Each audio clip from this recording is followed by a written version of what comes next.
TDP के इस lecture में हम लोग कोरोना के बारे में बात करने वाले थे। ठीक है, तो आज हम लोग कोरोना के बारे में जान लेते हैं कि हाई वोल्टेज ट्रांसमिशन लाइन में कोरोना की व्युत्पत्ति कैसे होती है।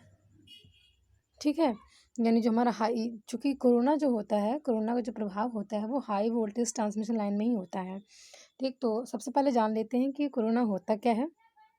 देखिए, यदि समांतर में स्थित दो कंडक्टर पर, ठीक, जिनके बीच की दूरी व्यासों की तुलना में अधिक हो, तो प्रयुक्त वोल्टता के मान को धीरे-धीरे बढ़ाया जाए। ठीक है, यदि समांतर में स्थित दो कंडक्टर पर जिनके बीच की जो दूरी है उनकी व्यासों की तुलना में अधिक हो, तो प्रयुक्त वोल्टता के मान को धीरे-धीरे बढ़ाया जाए, तो एक निश्चित हाई वोल्टेज पर, ठीक है, कोरोना उत्पन्न होने का जो कारण है, देखिए, जब हम अप्लाइड वोल्टेज को बढ़ाते हैं, ठीक, यानी कि हाई वोल्टेज का मान जब बढ़ाते हैं, तो एक निश्चित हाई वोल्टेज पर हिसिंग की आवाज़ के साथ एक बैंगनी रंग का हल्का-सा प्रकाश उत्पन्न होता है, ठीक है?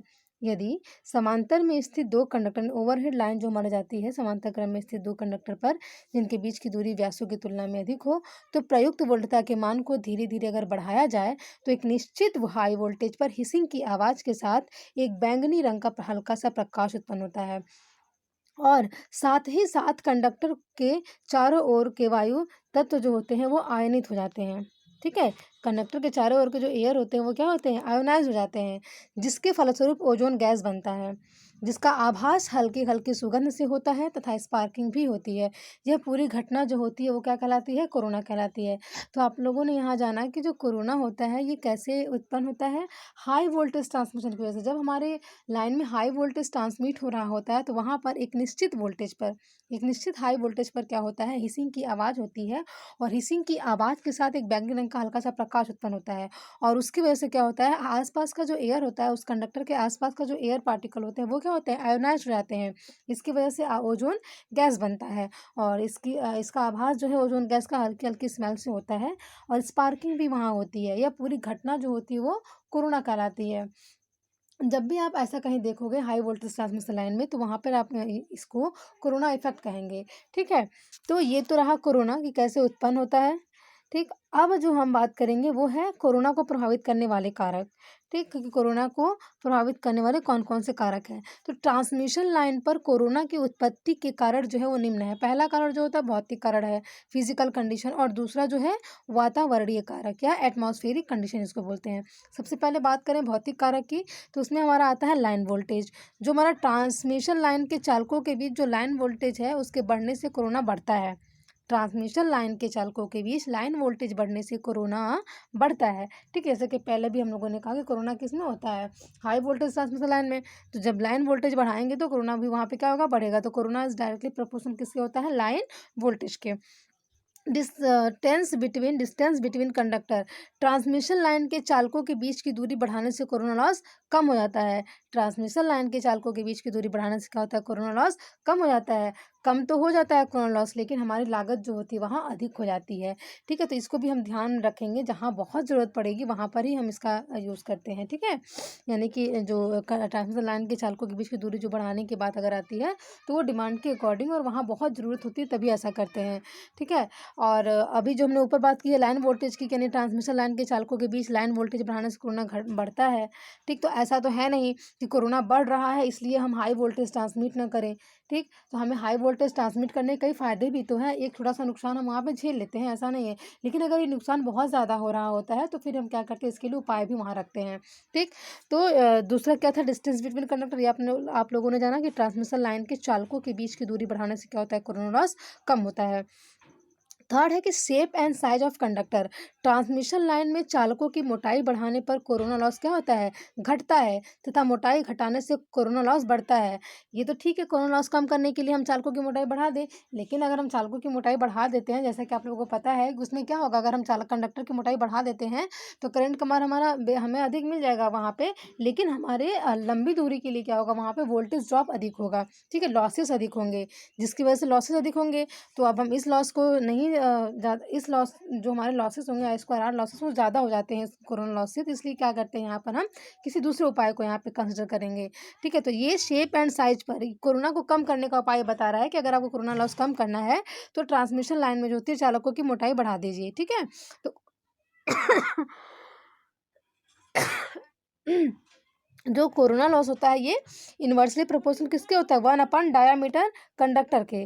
ठीक है, एक समान क्रॉस सेक्शन के स्टैंडर्ड कंडक्टर पर कोरोना का प्रभाव जो होता है अधिक होता है। ठीक है, एक समान क्रॉस सेक्शन के स्टैंडर्ड कंडक्टर पर कोरोना का प्रभाव अधिक होता है, जबकि सॉलिड कंडक्टर पर कोरोना का प्रभाव कम होता है। और थर्ड है आपका, फोर्थ है कंडक्टर सरफेस।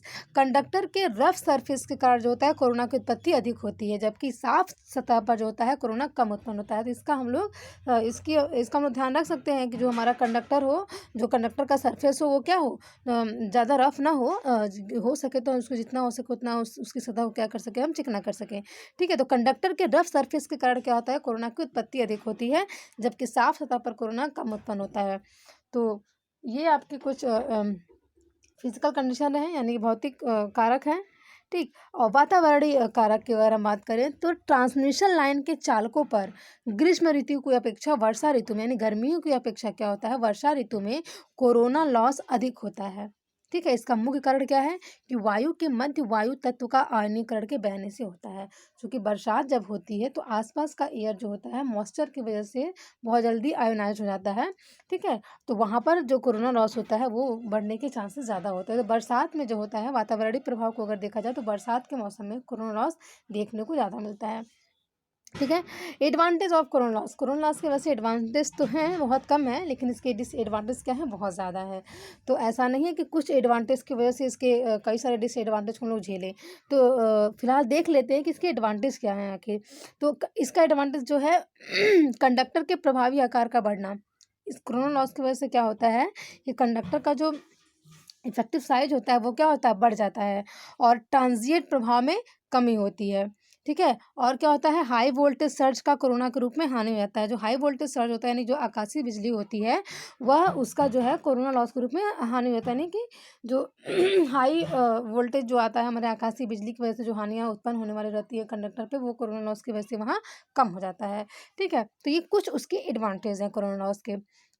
डिसएडवांटेज की अगर हम बात करें तो डिसएडवांटेज ऑफ कोरोना लॉस में जो पहला पॉइंट आता है वो है कि कोरोना की उत्पत्ति से ट्रांसमिशन लाइन में पावर लॉस बढ़ जाते हैं। ठीक है, कोरोना की उत्पत्ति से ट्रांसमिशन लाइन में पावर लॉस क्या होते हैं, बढ़ जाते हैं, जिसके फलस्वरूप ट्रांसमिशन इफिशियंसी क्या होती है, घट जाती है। ठीक है, पावर लॉस बढ़ जाते हैं और इसकी वजह से ट्रांसमिशन इफिशियंसी घट जाती है।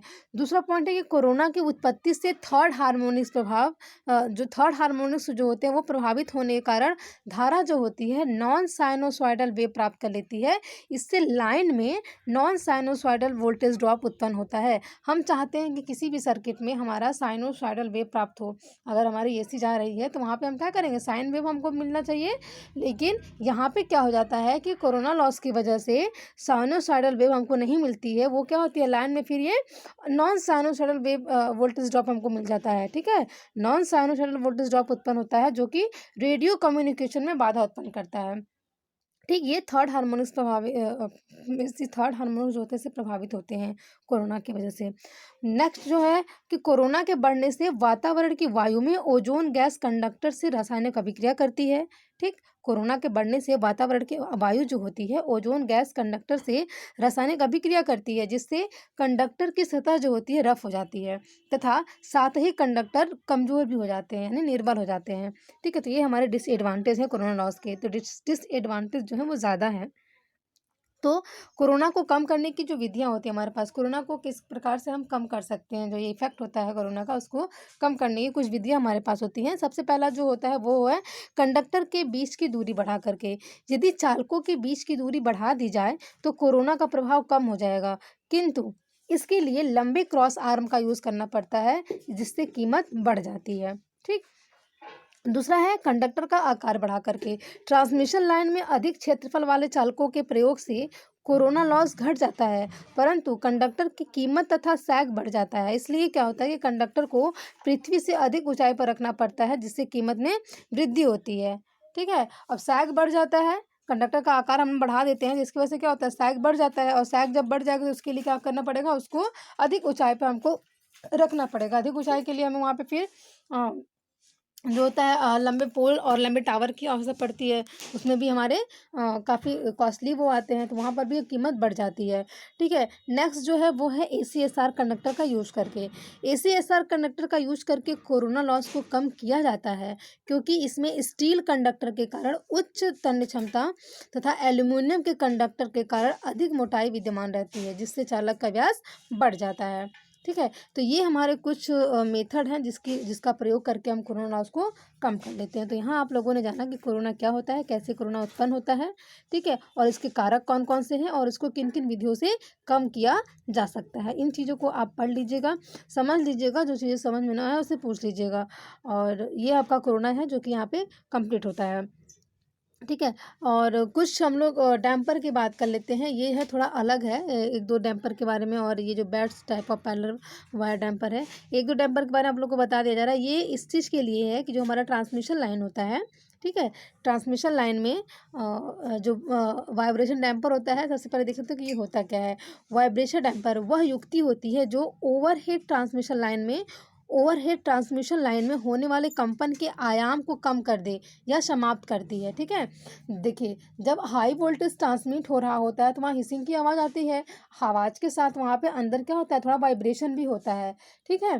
तो इस वाइब्रेशन को कम करने के लिए क्या होता है, हम वाइब्रेशन डैम्पर का यूज करते हैं, ठीक। जब हाई वोल्टेज अगर कहीं ट्रांसमिट हो रहा है, किसी ट्रांसमिशन लाइन में हाई वोल्टेज ट्रांसमिट हो रहा है, तो वहाँ पर कंपन उत्पन्न होता है, और कंपन के आयाम को कम करने के लिए कुछ युक्तियों का हम यूज़ करते हैं।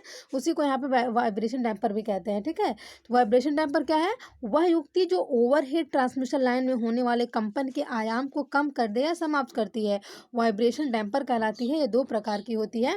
पहला जो होता है वो स्टॉक ब्रिज डैम्पर होता है, ठीक है, स्टॉक ब्रिज डैम्पर होता है। और दूसरा जो होता है वो क्या है, beds type parallel wire damper होता है, ठीक। तो जो हमारा स्टॉक ब्रिज डैम्पर होता है, इसमें दो छोटे सिलेंडर जिनका भार 1 kg से 8 kg तक होता है, 1 से 2 फीट तक लंबे लोहे की केबल से जुड़े होते हैं ये, ठीक है। यहाँ पे आप लोगों को दिखाया गया होगा, ये हमारे एक केबल है, ठीक है। ये 1 से लेकर के 8 किलोमीटर तक के वजन वाले होते हैं, ठीक। तो ये क्या होता है कि इनका जो भार होता है, छोटे छोटे सिलेंडर को वहाँ लगा दिया जाता है, स्टॉक ब्रिज डैम्पर जो होता है, डैम्पर को कम, वाइब्रेशन डैम्पर को कम करने के लिए, हाँ। तो वहाँ पे 1 kg से लेकर के 8 kg तक का जो होता है इनका भार होता है, ठीक। और इसको 1 से 2 फीट तक लंबे लोहे की केबल से हम क्या करते हैं, जोड़ देते हैं, क्लैंप की सहायता से इसको लगा भी लेते हैं, ठीक है। तो ये स्टॉक ब्रिज डैम्पर है।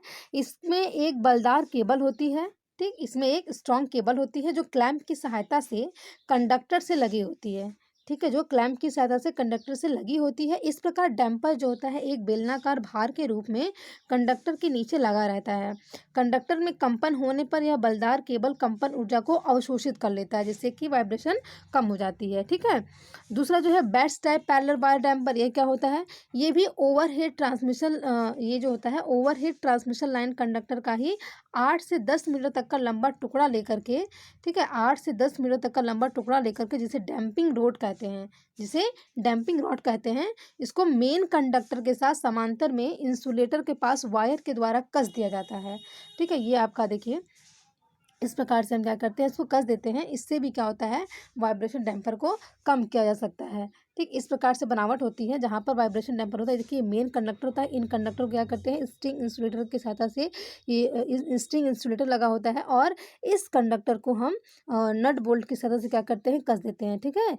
ये डैम्पिंग रॉड होते हैं हमारे पास। इस मेन कंडक्टर को डैम्पिंग रॉड के माध्यम से और नट बोल्ट की सहायता से क्या करते हैं, उसको कस देते हैं, जहाँ पे कि वाइब्रेशन जब होता है तो ये वाइब्रेशन से उत्पन्न होने वाली ऊर्जा को क्या करता है, ये अवशोषित कर लेता है, ठीक। तो ये आपके कुछ डैम्पर हैं जो कि वाइब्रेशन को कम रखते हैं। तो ये दोनों चीज़ को भी आप लोग पढ़ लीजिएगा, याद रखिएगा कि हाँ, जो ट्रांसमिशन लाइन में जो वाइब्रेशन होता है उसको कम करने के लिए दो टाइप का डैम्पर यूज करते हैं, ये स्टॉक बेस डैम्पर और दूसरा जो होता है beds type parallel wire damper, ठीक है। ये चीज़ें हैं, ये आप लोग याद रखिएगा। सब जितनी भी आज चीज़ें पढ़ाई गई हैं उसको अच्छे से ध्यान से पढ़ लीजिएगा। और नेक्स्ट टॉपिक में हम लोग सपोर्ट के बारे में बात करेंगे, और सपोर्ट क्या होता है, कितने टाइप का होता है, यानी ट्रांसमिशन लाइन में जो सपोर्ट सिस्टम क्या होते हैं, किस किस प्रकार से हम सपोर्ट देते हैं ट्रांसमिशन लाइन का, और जो ओवरहेड लाइन होती है उसकी, ठीक है। तो उन सब के बारे में आप लोग अच्छे से कल हम लोग पढ़ेंगे इसके बारे में। और जो आज जो चीज़ें पढ़ाई गई हैं उसको आप लोग रिविज़न कर लीजिएगा, अच्छे से इसको पढ़ लीजिएगा।